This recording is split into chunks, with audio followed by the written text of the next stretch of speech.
이 사람들은 다 믿음을 따라 죽었으며 약속을 받지 못하였으되 그것들을 멀리서 보고 환영하며 또 땅에서는 외국인과 나그네임을 증언하였으니 그들이 이같이 말하는 것은 자기들이 본향 찾는 자임을 나타냄이라.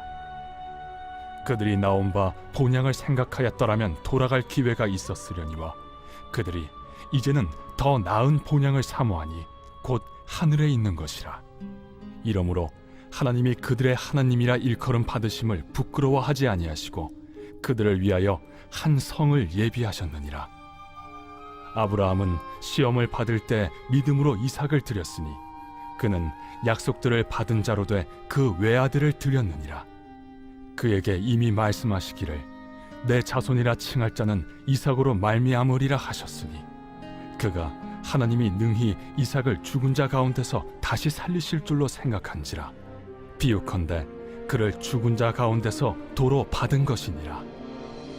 믿음으로 이삭은 장차 있을 일에 대하여 야곱과 에서에게 축복하였으며 믿음으로 야곱은 죽을 때 요셉의 각 아들에게 축복하고 그 지팡이 머리에 의지하여 경배하였으며 믿음으로 요셉은 임종시에 이스라엘 자손들이 떠날 것을 말하고 또 자기 뼈를 위하여 명하였으며 믿음으로 모세가 낳았을 때 그 부모가 아름다운 아이임을 보고 석 달 동안 숨겨 왕의 명령을 무서워하지 아니하였으며 믿음으로 모세는 장성하여 바로의 공주의 아들이라 칭함받기를 거절하고 도리어 하나님의 백성과 함께 고난받기를 잠시 죄악의 낙을 누리는 것보다 더 좋아하고 그리스도를 위하여 받는 수모를 애굽의 모든 보화보다 더 큰 재물로 여겼으니 이는 상주심을 바라봄이라.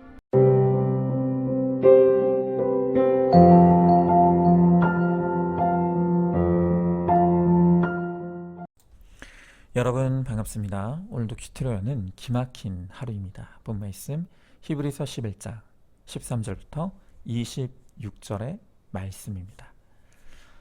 지금 우리가 큐티하고 있는 히브리서 11장은 믿음의 장이라고 하는 아주 거룩한 별명을 가지고 있습니다. 우리 믿음의 조상들인 아벨, 에녹, 또 노아, 아브라함, 사라와 같은 사람들이 어떤 믿음을 가졌었고 또 그 믿음이 그들의 삶에 어떻게 작용했는지를 가르쳐주고 있는 것입니다. 여러분, 믿음은요, 현실과 동떨어진 막연한 어떤 것이 절대로 아닙니다. 믿음은 우리의 현실의 삶에서 절대적인 영향을 미치는 하나님의 은혜의 통로이고 역사의 도구입니다. 자, 그러면 믿음이 우리의 현실에서 일으키는 그 능력이 무엇입니까? 먼저 첫 번째로 믿음은 죽음 앞에서 두려움이 아닌 소망을 불러일으킵니다. 자, 오늘 본문 16절의 말씀에 보니까 그들이 이제는 더 나은 본향을 사모하니 곧 하늘에 있는 것이라.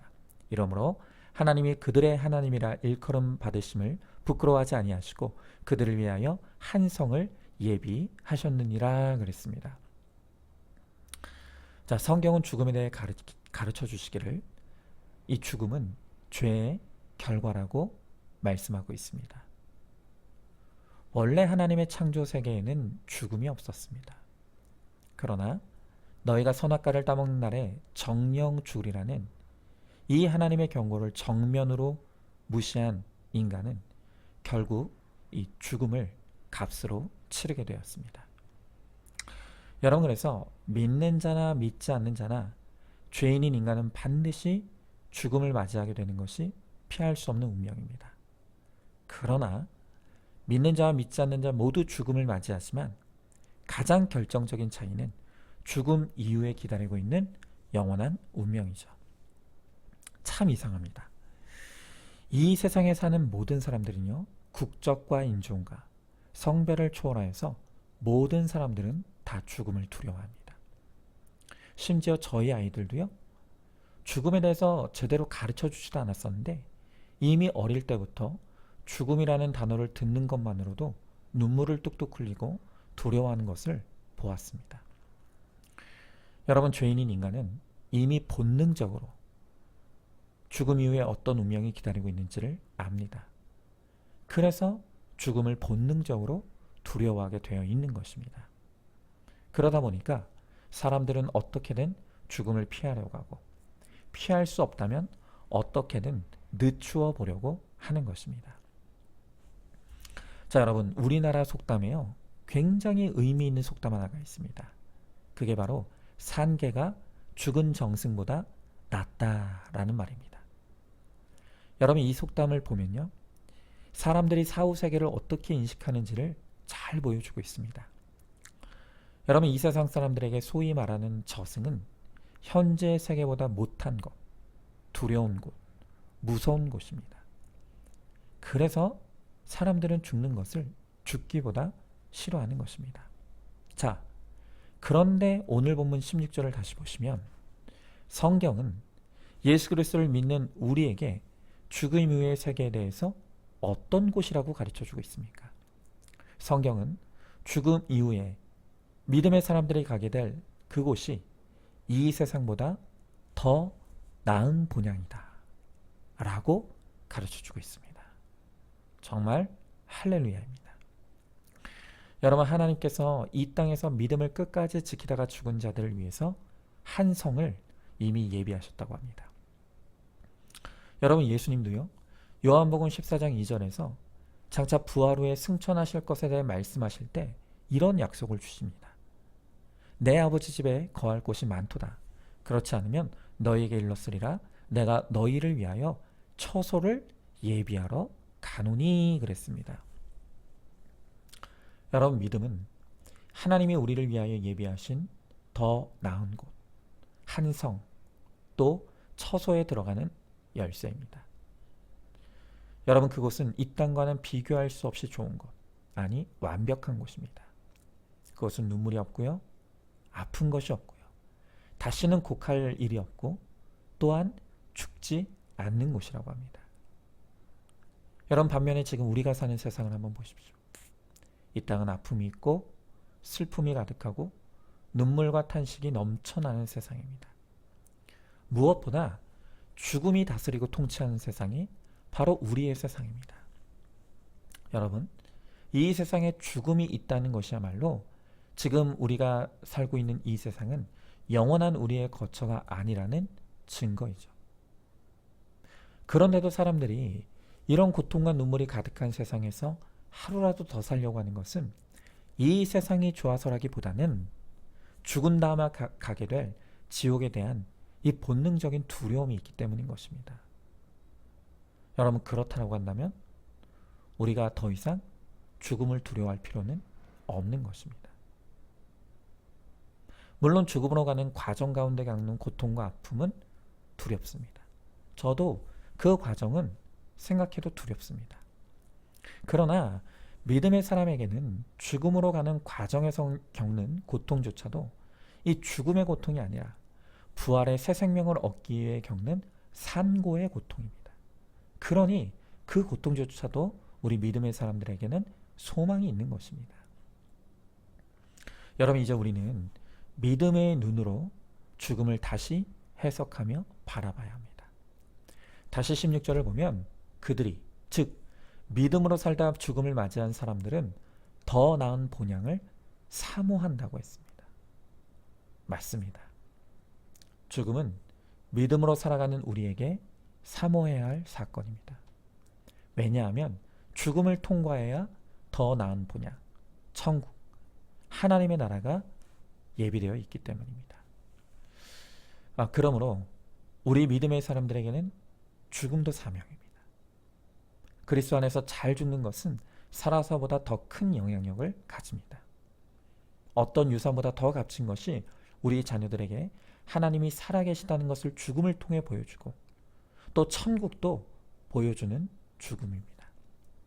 그래서 우리는 우리 자녀들의 구원을 위해 잘 죽을 믿음의 준비를 늘 해야 합니다. 자, 한번 질문해 봅니다. 죽음이 나에게는 두려울 일입니까? 사모할 일입니까? 죽음을 통해 우리 자녀들에게 하나님이 살아계시다는 것을 보여줄 준비가 되어 있습니까? 자, 두 번째로 믿음은 현재의 소망이 됩니다.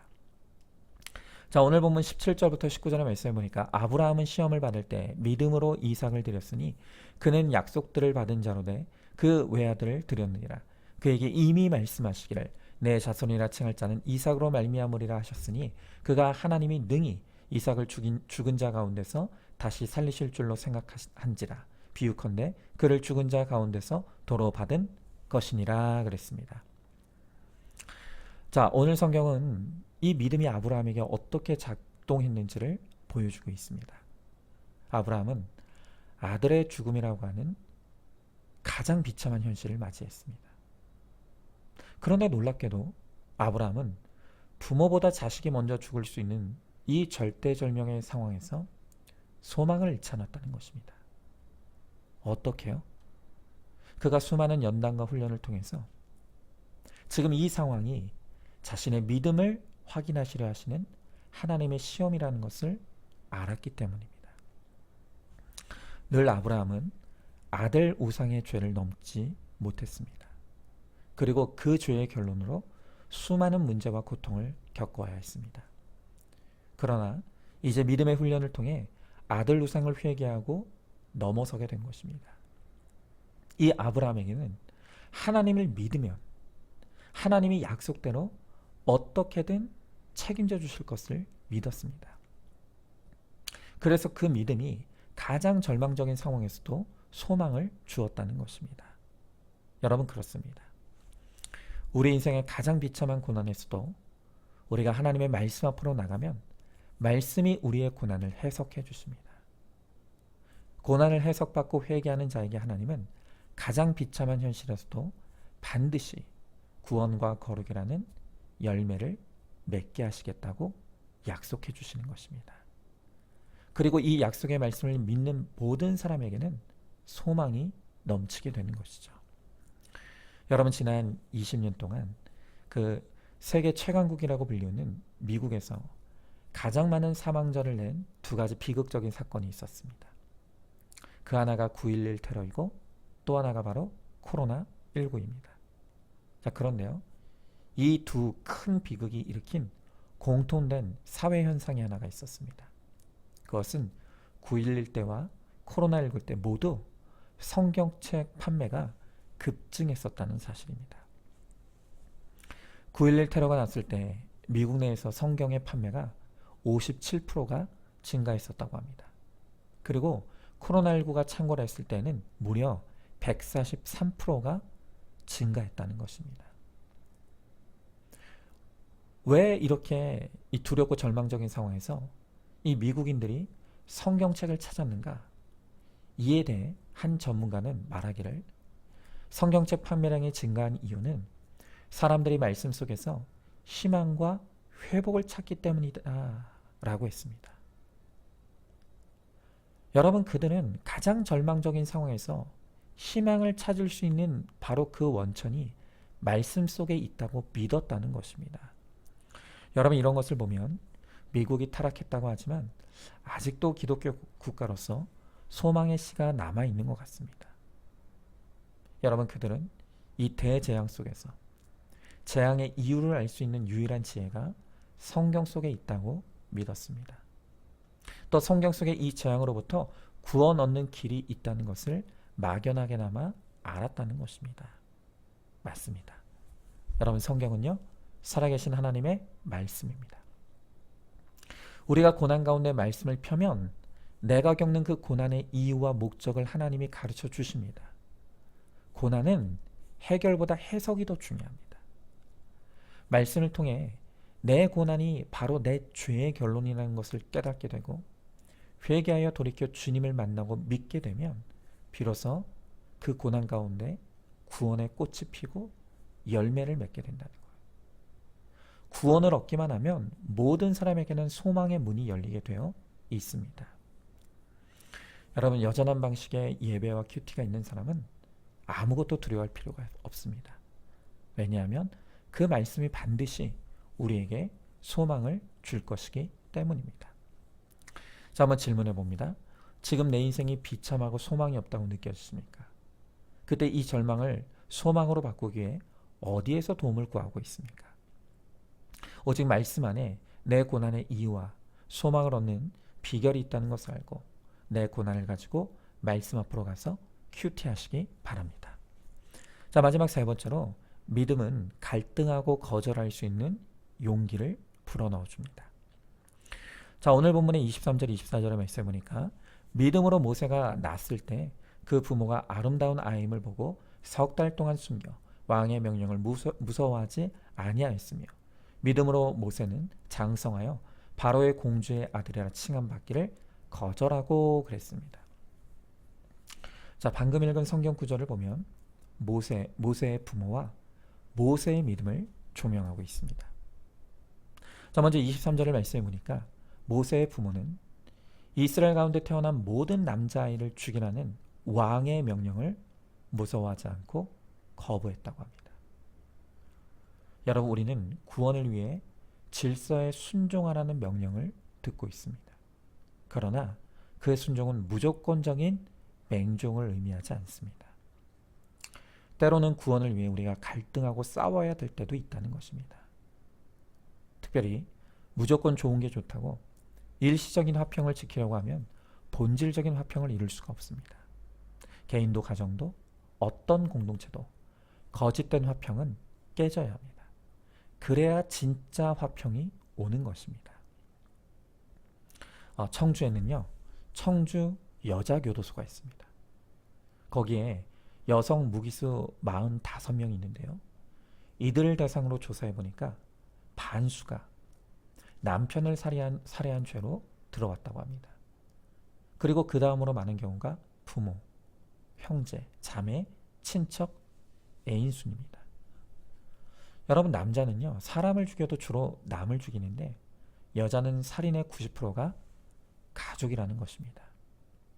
왜 이런 일이 일어납니까?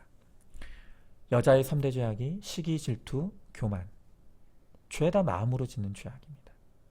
그러니까 겉으로 드러내지 않았지만 마음으로 이 미움의 한을 품고 복수의 칼을 갈고 그렇게 살다가 드디어 복수의 그날이 되면 이혼 서류 가져와서 도장 찍고 갈라서는 부부가 그렇게 많다는 거 아닙니까? 겉은 문제 없어 보입니다. 평화로워 보입니다.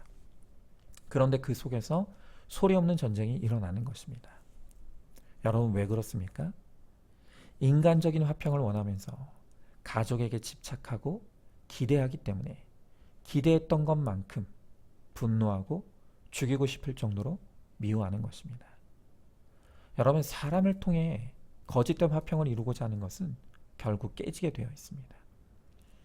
오직 믿음과 복음 안에서 하나님이 주시는 화평만이 우리의 삶과 가정의 화평을 이룰 수 있는 것입니다. 그러므로 복음 때문에 일시적인 화평이 깨지는 것을 두려워하지 말고 지치지 말고 힘들어하지도 말아야 합니다.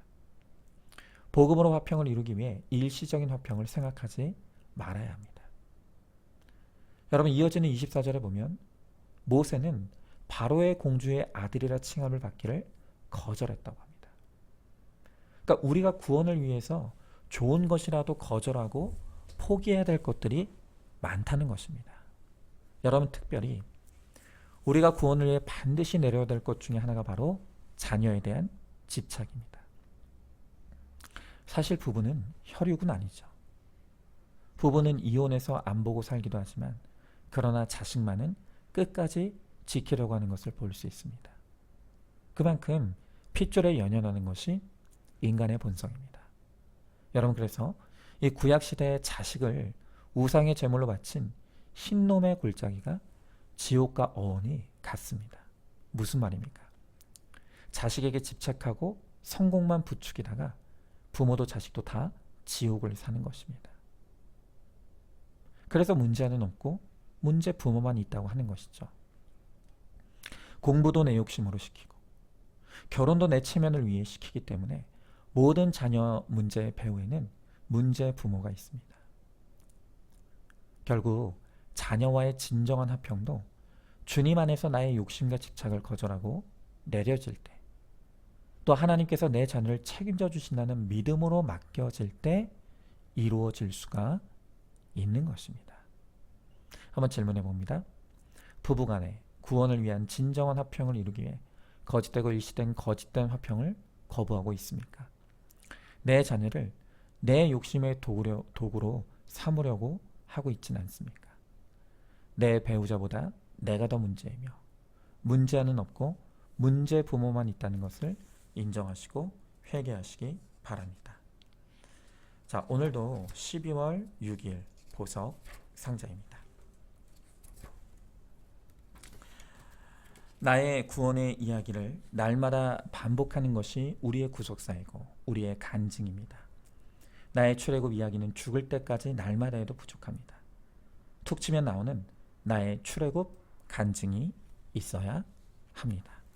아멘. 우리 함께 기도하겠습니다. 하나님 감사합니다.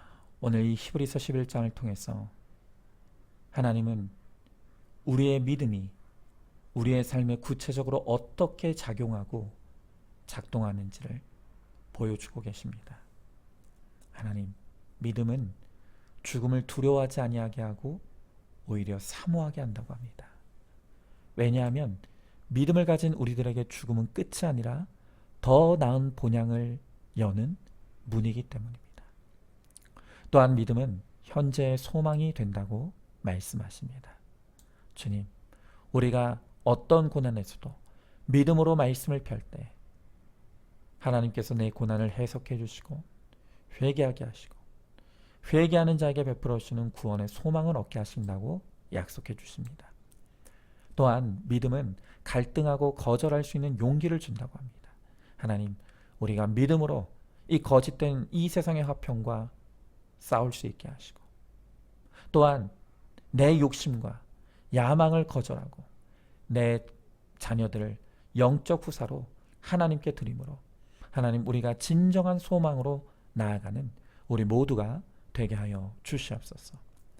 믿음으로 살다 믿음으로 끝나 하나님 나라에 들어가는 우리 모두가 되게 하여 주시옵소서. 믿사오며 사랑이 많으신 우리 예수님 이름 받들어 기도드리옵나이다. 아멘.